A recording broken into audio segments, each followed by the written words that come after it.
오늘은 성도의 구원과 예수님의 재림 이런 제목으로 함께 말씀을 상고하면서 은혜 받고자 합니다. 지난 시간에 우리가 배운 대로 예수 그리스도의 계시에 대해서, 그리고 특별히 말세에 어떤 자가 복이 있는가, 예언의 말씀을 읽는 자와 듣는 자들과 그 가운데 기록된 대로 지키는 자들이 복이 있다고 우리가 살펴본 바 있습니다. 오늘 원문은 이제 아시아에 있는 7교회 보내는 사도 요한의 문안 인사와 송영으로 되어 있는데요. 거기 보시면 이제 이 서간문 형식으로 되어 있기 때문에 송신자는 누구고 또 수신자는 누군가, 또 수신자에 대한 축복과 송영으로 이렇게 구성되어 있는데요. 자, 오늘 우리가 교도관 바와 같이 4절과 5절은 긴 문장이지만 아주 짧게 이해할 수 있습니다. 다시 한번 보시겠습니다.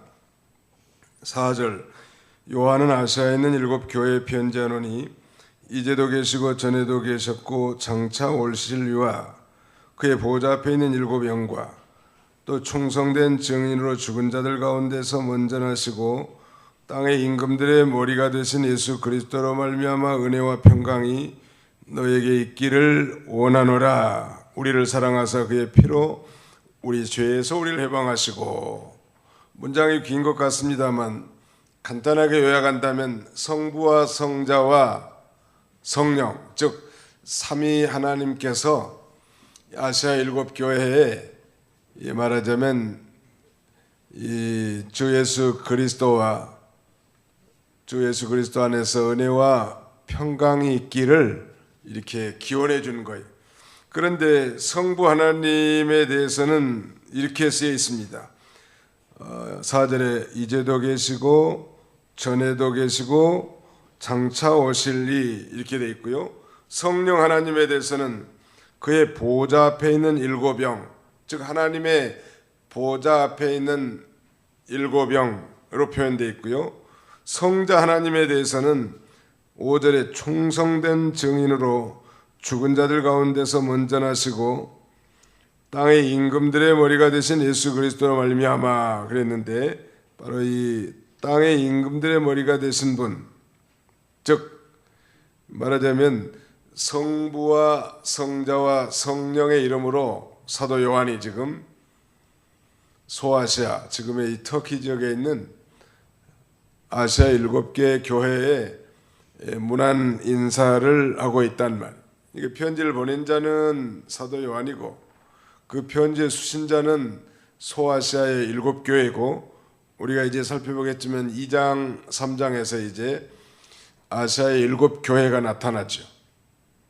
지금은 뭐 흉물스러운 기둥만 남아있고 화려한 예배당 모습을 볼 수 없다고 하는데, 그 대표적인 교회가 바로 에베소 교회, 그 다음에는 서머나, 버가모, 그 다음에는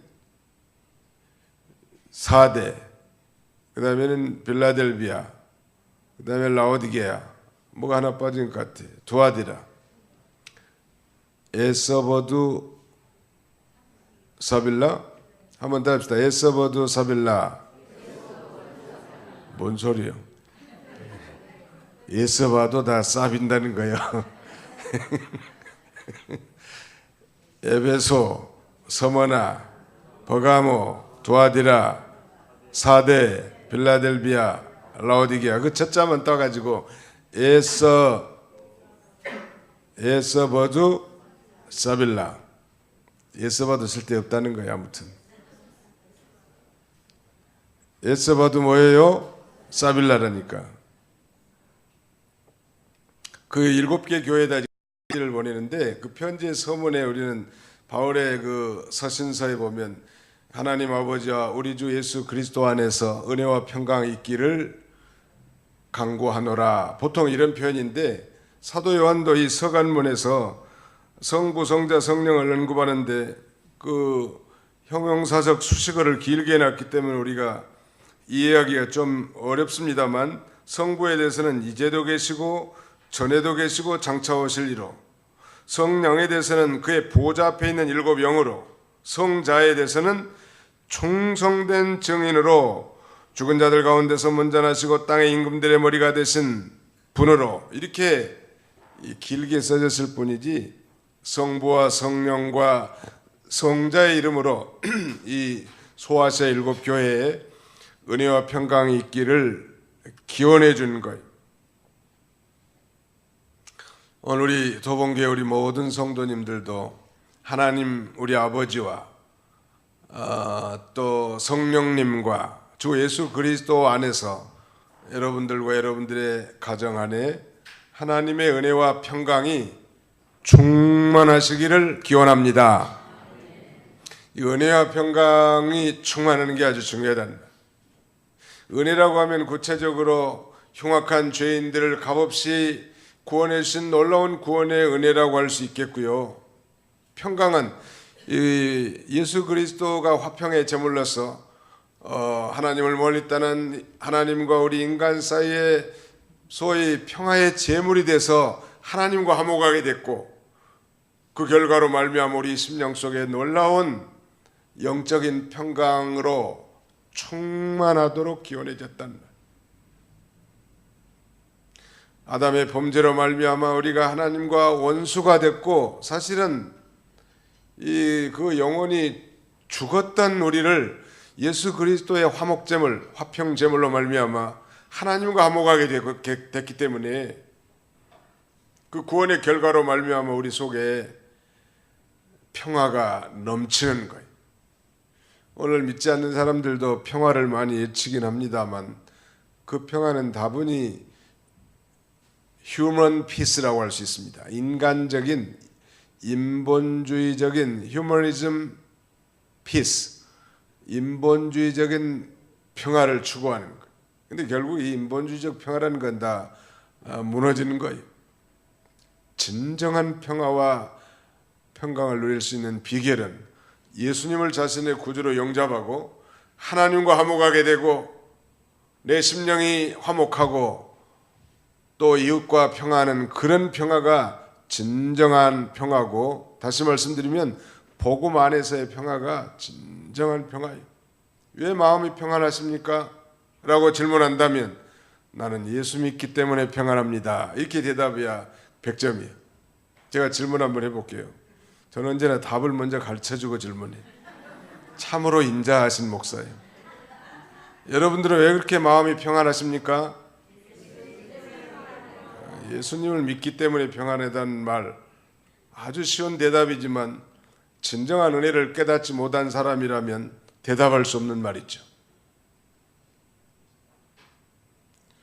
여러분들의 마음에 은혜와 평강이 충만하십니까? 예, 충만하시기를 바랍니다.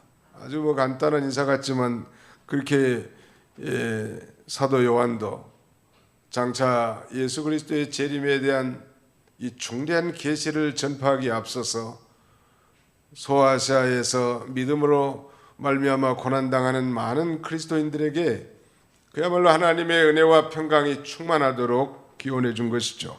그런데 좀 더 구체적으로 살펴본다면 성부 하나님에 대해서는 이제도 계시고 전에도 계시고 장차 오실 이로 이렇게 언급되어 있습니다.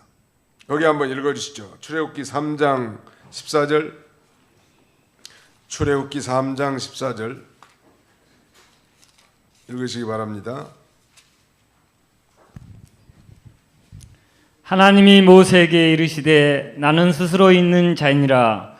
또 이르시되 너는 이스라엘 자손에게 이같이 이르기를 스스로 있는 자가 나를 너희에게 보내셨다 하라. 예, 하나님 모세에게, 이제 모세가 하나님 앞에 뭐라고 하는가 하면, 내가 이스라엘 자손에 가서 이르기를 너희 조상의 하나님이 나를 너희에게 보내셨다고 하면 그들이 모세 자기에게 묻기를 그 여호와의 이름이 무엇이냐고 물을 때 그때 어떻게 대답해야 되겠습니까? 그러니까 하나님이 모세에게 나는 스스로 있는 자이니라.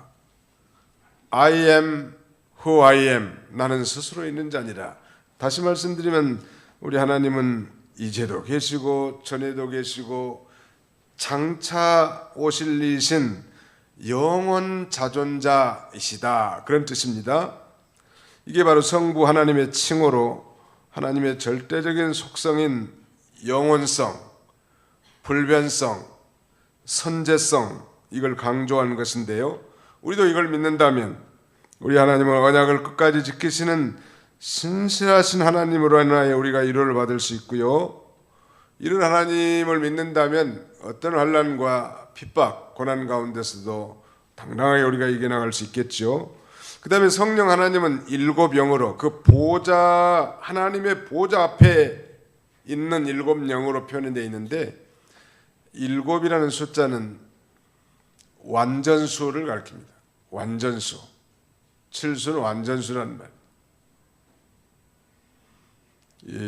그래서 이 완전한 영, 일곱 영은 완전한 영인데, 그 완전한 영은 곧 성령님을 가리킵니다. 즉 성령의 완전하심과 그의 사역의 신속한 성취를 의미하고요. 세 번째, 성자 예수님에 대해서는 세 가지로 설명해 놨어요. 첫째는 충성된 증인, 둘째는 죽은 자들 가운데 먼저 나신 분, 셋째는 땅의 임금들의 머리가 되신 분, 이렇게 아주 언급했는데, 그 그리스도에 대한 세 가지 칭호를 통해서 우리는 복음의 핵심적인 내용을 발견할 수 있는 것입니다. 바로 예수님은 충성된 증인이에요. 우리 여기 슬로건에 하나님께는 어떻게 하라고 되어 있습니까? 하나님께는 충성을, 사람에게는 격려를, 격려하는 인생을 사시기 바랍니다. 어떻게 하면 나는 교회 가면 다른 성도님들을 격려할까? 그걸 연구해 오라고. 어떻게 하면 트집 하나 잡아가지고 물고 늘어질까? 그런 생각하지 마시고, 자녀들도 격려를 받고 자라는 자녀들이 나중에 공동체 안에서도 격려를 잘한다고 하잖아요. 자꾸 책망이나 꾸지람만 받고 자란 사람들은 그 의기소침해가지고 나중에 박지 못한 사람들이. 아무튼 예수님을 설명할 때 충성된 증인이라고 이렇게 표현했는데, 아무튼 증인은 증인인데 충성되게 증인 노릇을 했다, 그런 말인데요. 이 증인이라는 영어 표현은 martyr라고 하는데, 이 말은 순교자라는 그런 이 뜻도 내포되어 있습니다. 그러니까 그야말로 참된 증인은 순교의 각오를 하고 사는 증인이 참된 증인이요, 충성된 증인이라고 할 수 있겠죠.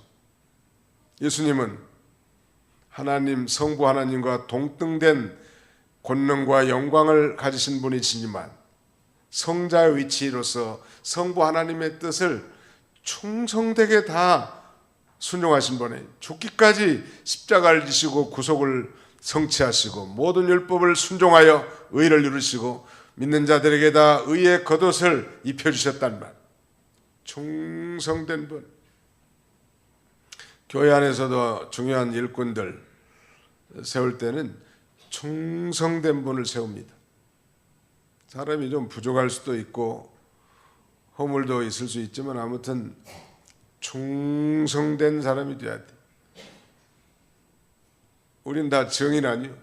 예수 그리스도의 복음을 증거하는 복음의 증인. 여호와 증인들은 자기들만 Jehovah's Witness라는 표현을 쓰면서 여호와를 증언한다고 하는데, 사실은 우리 그리스도인들 모두가 다 그리스도의 증인이고 여호와의 증인이라고, 자기만 붙여가지고 자기만 증인하는 게 아니죠. 사도 바울도요, 사도 요한도 2절 말씀해 보시면, 요한은 하나님의 말씀과 예수 그리스도의 증거 곧 자기가 본 것을 다 증언하였느니라 한 거 보면 사도 요한 역시 충성된 증인이 분명하다는, 우리에게도 맡겨진 사명들이 잘 있잖아요. 모두가 다 교회 안에서 직분과 사명, 봉사의 직무들이 있는데 충성되게 감당하라고, 하나님 앞에서 하나님께 하듯이.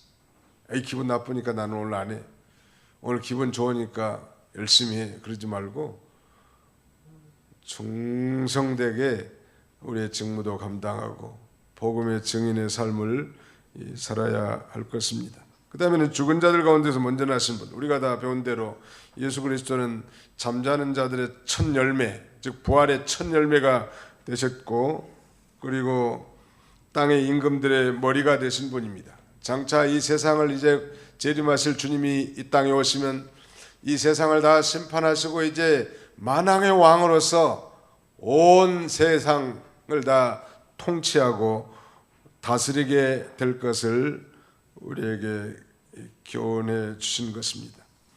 이런 분이 바로 이 성부와 성자와 성령, 이분이 바로 소아시아 7교회에 있는 이 교회들에게 이 놀라운 구원의 은혜와 하나님께로부터는 놀라운 평강이 충만하도록 이렇게 문안 인사를 했는데, 거기 5절 마지막 부분에 한번 보실래요?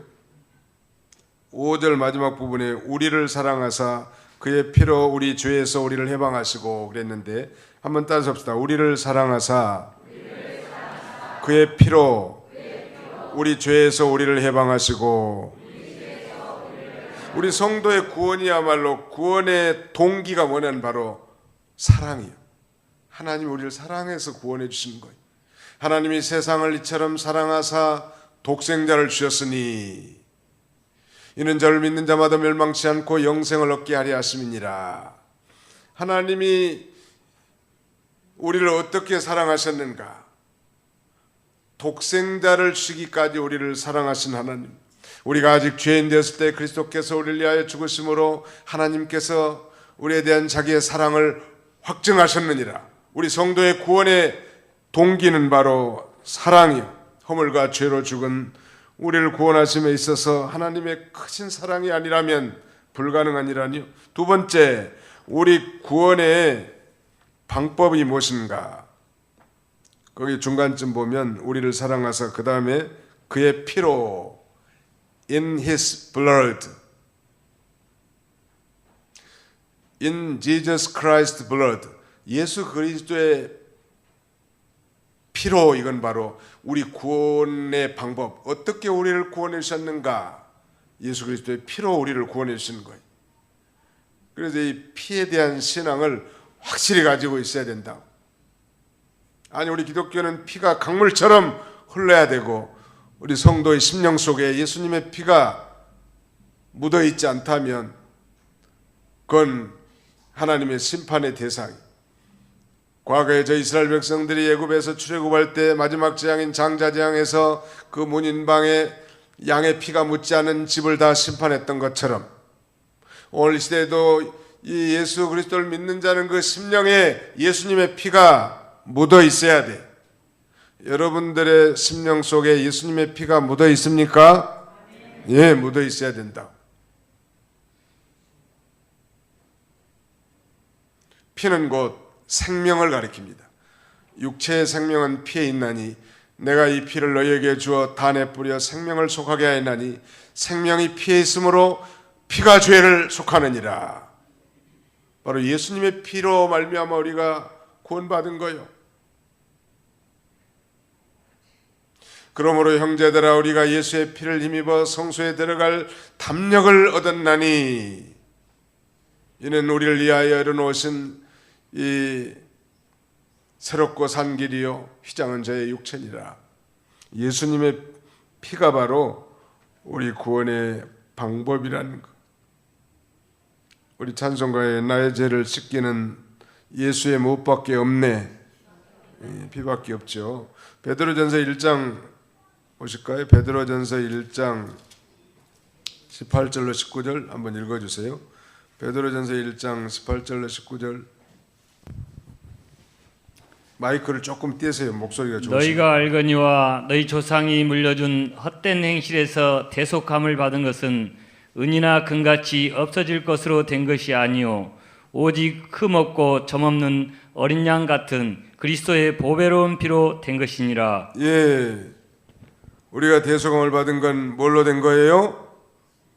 오직 흠없고 점없는 어린 양과 같은 그의 그리스도의 보배로운 무엇으로? 피로 된 거란 말. 우리가 구원받은 것은 바로 예수 그리스도의 피로 된 거라는. 아무튼 피에 대한 이 체험이 없다면 우리의 신앙에 힘이 있을 수가 없어요.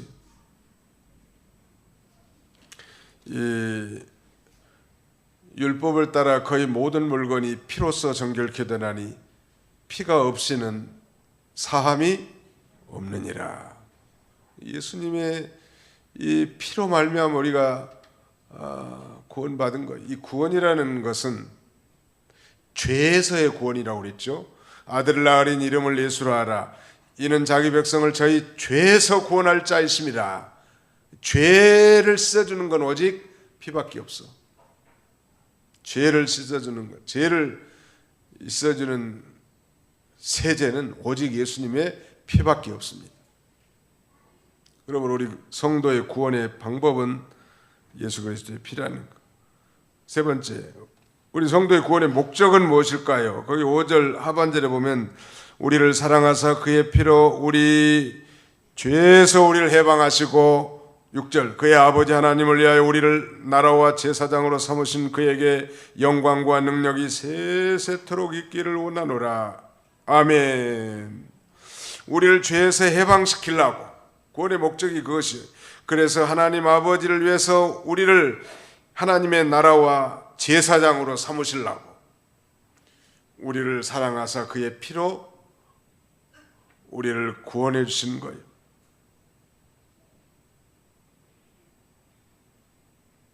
하나님의 나라와 제사장으로 삼았다. 여러분 옛날에 구약시대 제사장이 되려면 반드시 레위 지파여야 하고 그 다음에는 대제사장이 되려면 아론의 후예여야 되는데 우리는 유대인도 아니고 더욱더 레인도 아닌데 말이죠. 이방인 우리를 그의 피로 우리를 구속하사 하나님의 나라와 왕같은 제사장으로 삼아놨단 말. 제사장이 하는 일은 제사를 주는 일이요. 우리 종교개혁의 중요한 원리가 오직 성경으로 오직 은혜로 이런 슬로건들이 많이 있지만 그 중에 하나는 이 만인 제사장 All believers are priest 모든 신자들은 다 제사장들이다 하는 이 중요한 진리 입각에서 종교개혁을 일으킨 겁니다.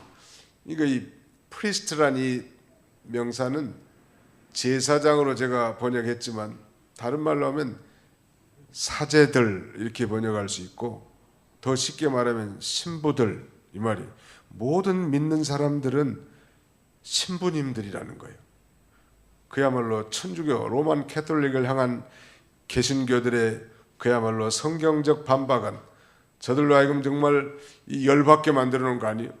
자기들만 사제요 성직자라는 그런 우월감을 가져야 되겠는데 종교 개혁자들은 모든 믿는 자들은 다 사제들이고 신부님들이라고 말하니까 이 천주교에서 발칵 뒤집어지는 거예요.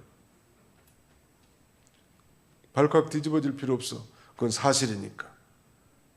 다시 말씀드리면 신약시대 예수님을 진정으로 믿고 구원받은 성도들은 자기가 직접 하나님 앞에 나가서 기도할 수 있고 자기가 직접 하나님 앞에 나가 예배드릴 수 있다. 그런 말이에요. 우리는 누구 어떤 중간 매체에게 우리의 죄를 무슨 고해성사하는 게 아니라는 거예요. 이게 천주교의 고해성사 제도가 비성경적이라는 걸 지금 말씀드리는 거예요.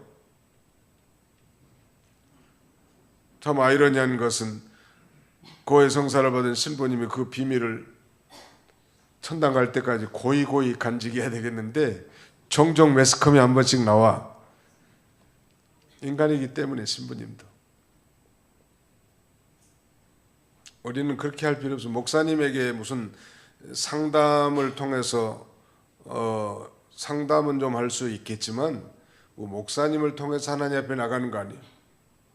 우리는 직접 하나님 앞에 예수님의 피를 힘입어 당당하게 나갈 수 있는 거예요. 그러므로 긍휼하심을 입고 때를 따라 돕는 은혜를 얻기 하여 은혜의 보좌 앞에 담대히 나아갈지니라. 담대히 나갈 권리가 있는 사람들이지 목사님에게 자기 죄를 자백하고 고해성사하고 그런 건 아니에요. 상담 정도는 할 수 있겠죠. 조언을 얻기 위해서. 그래서 이 종교 개혁자들이 바로 모든 신자들은 제사장들이라고 하는 만인 제사장서를 성경을 통해서 발견했는데, 바로 오늘 본문도 만인 제사장의 근거가 되는 중요한 성구이죠. 6절 다시 봅시다. 우리를 구원해 주신 것은 그의 아버지 하나님을 위하여 우리를 나라와 제사장으로 삼으신 그에게 영광과 능력이 세세토록 있기를 원하노라. 우리를 죄에서 해방시켜서 하나님의 나라와 제사장으로 삼아서 하나님께서 영광을 받기 위한 것입니다. 믿으시면 아멘 합시다. 네. 그러니까 우리가 신부님들이요. 옆에서 한번 쳐다보세요. 한번 쳐다보세요. 네. 당신이 신부님이십니다. 시작. 당신이 신부님이십니다. 네. 우리 모두가 다 신부님들이요. 사제들이고 제사장들이란 말. 왜? 내가 직접 예수님의 피를 힘입어 하나님 앞에 나갈 수 있는, 제사를 드릴 수 있는 고난을 가지고 있고, 신약시대 베드로 사도도 우리 그리스도인들이 왕 같은 제사장이라고 베드로전서 2장 9절에 당당하게 언급하고 있잖아요. 자, 우리 구원의 동기는 하나님의 사랑이요. 우리 구원을 구원해 주신 방법은 예수님의 피요. 우리 구원의 목적은 우리를 죄에서 해방시켜서 하나님의 나라와 제사장으로 삼아서 우리를 통해서 하나님께서 영광을 받기 위한 것이라는 것. 그러면 우리는 제사장들이니까 이제 제사장답게 살아야 돼. 제사장은 제사장이라도 허물이 있기 때문에 먼저 자기 자신이 예수님을 피를 힘입어 하나님 앞에 자백하고 회개하고 정결한 삶을 살아야 돼. 두 번째, 또 우린 제사장이니까 우리 자녀손들이나 믿음이 연약한 자들도 내가 책임을 지고 저들도 하나님 앞에 하나님이 받으심직하도록 우리가 인도하고 선도할 중요한 책임이 우리 제사장들에게 있는 것. 따라서 내가 예수님 안에서 제사장입니다. 이 진리에 대해서 확실하게 깨닫는 게 좋습니다. 여기 한번 읽어주세요. 베드로전서 2장 9절. 베드로전서 2장 9절은 다 같이 한번 찾아서 읽어봅시다. 요절이거든요. 베드로전서 2장 9절. 이거 오늘 집에 가서 다 외워오세요. 베드로전서 2장 9절 시작. 그러나 너희는 택하신 족속이요 왕같은 제사장들이요 거룩한 나라요 그의 소유된 백성이니 이는 너희를 어두운 데서 불러내어 그의 기이한 빛에 들어가게 하신 이의 아름다운 덕을 선포하게 하려 하심이라. 그러나 너희는, 이 말은 신약시대 모든 그리스도인들, 성도들은 택하신 족속이고 왕같은 제사장, 보통 제사장이 아니죠. 아주 권세가 있는 그런 제사장들이란.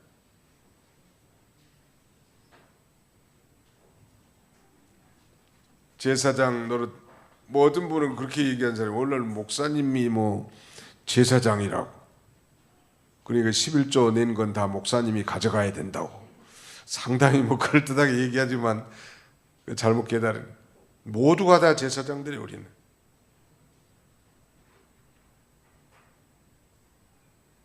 목사님은 하나님이 보내신 종이죠. 심부름꾼, 하나님의 복을 빌어주신 분이고 하나님의 말씀을 대언한 자지, 목사님만 제사장이고 우리는 다 레인들이고 백성들이다, 그게 아니라 신약시대 모든, 물론 목사님이 제사장적 역할을 하는 부분은 있지만 신약시대 목사님이 결코 목사님만 제사장이 아니고 우리 모두가 다 제사장이라. 예수님의 피를 힘입어서 당당하게 하나님 앞에 나갈 수 있는 특권이 우리에게 주어져 있습니다.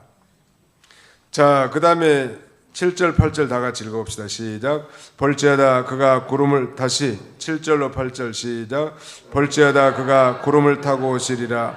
각 사람의 눈이 그를 보겠고 그를 찌른 자들도 볼 것이요 땅에 있는 모든 족속이 그로 말미암아 애곡하리니 그러하리라. 아멘.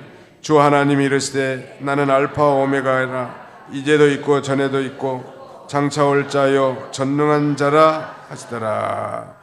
이제 성도의 구원에 대해 살펴봤고요. 여기 7절은 특별히 예수 그리스도, 예수님의 재림에 대해서 말씀하고 있는데, 이 7절 말씀은 사실 요한계시록 전체를 요약한 요절이라고 할 수 있습니다. 요한계시록 전체가 바로 예수 그리스도의 재림에 관한, 이 재림 전후에 일어날 일 사건들과 재림에 관한 메시지인데요. 어떤 연구한 학자에 의하면 예수님의 초림에 대한 예언은 성경에 456번이 예언되어 있다고 말하고, 반면에 예수 그리스도의 재림은 1518번이 예언되어 있다고 설명한 분이 계신데요. 우리가 여기서 발견할 수 있는 중요한 진리는 456은 1518번에 몇 분의 몇이에요? 대략 한 3분의 1에서 4분의 1 사이 정도 되잖아요. 그러니까 더 적게 예언된 것이 지금부터 2000년 전에 확실하게 성취되었다고 한다면, 그보다 서너 배 더 많이 예언된 예수님의 재림이야말로 얼마나 확실하게 임하게 될 것인가를 우리에게 짐작하게 해준다는 말. 바로 예수 그리스도의 재림시의 모습은 구름을 타고 오시는데 각 사람의 눈에 보이게 오시고요, 찌른 자들, 심지어는 찌른 자들도 다 보게 되는데, 그때 땅에 있는 일반 불신자들과 무관심자들이 이제 종말에 당황하고 심판의 두려움으로 애곡하게 될 것을 증거해 놨습니다.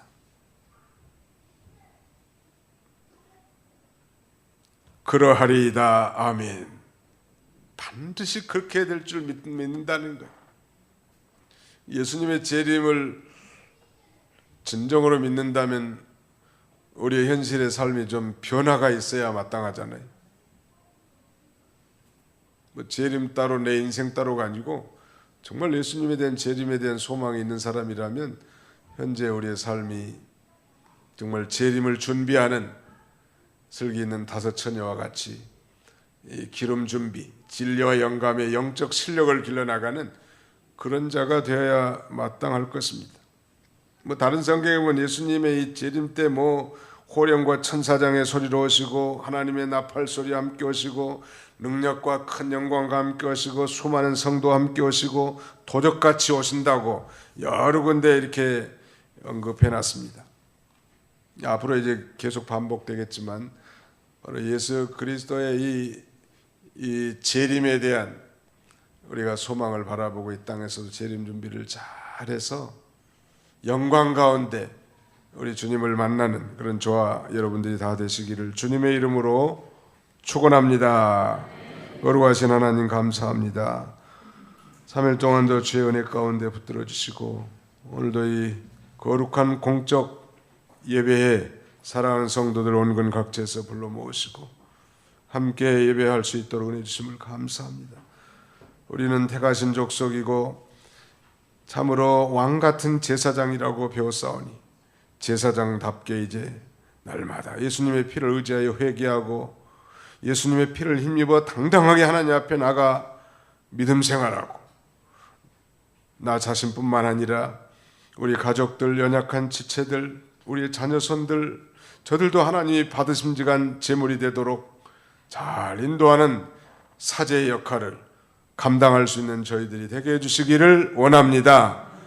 우리의 구원이야말로 하나님의 그 위대한 사랑과 그의 피로 말미암아 이루어진 것인데 이는 우리를 하나님의 나라로 삼으시고 제사장으로 삼아 하나님의 영광을 받기를 원하신다고 했사오니 자비로우신 하나님, 우리의 모든 삶을 통해서 하나님 앞에 영광 돌아가게 해주시고 날마다 성부, 성자, 성령 하나님으로 말미암은 하나님의 놀라운 그 은혜와 평강이 우리의 삶에 강물처럼 흐르는 역사가 있게 하여 주옵소서.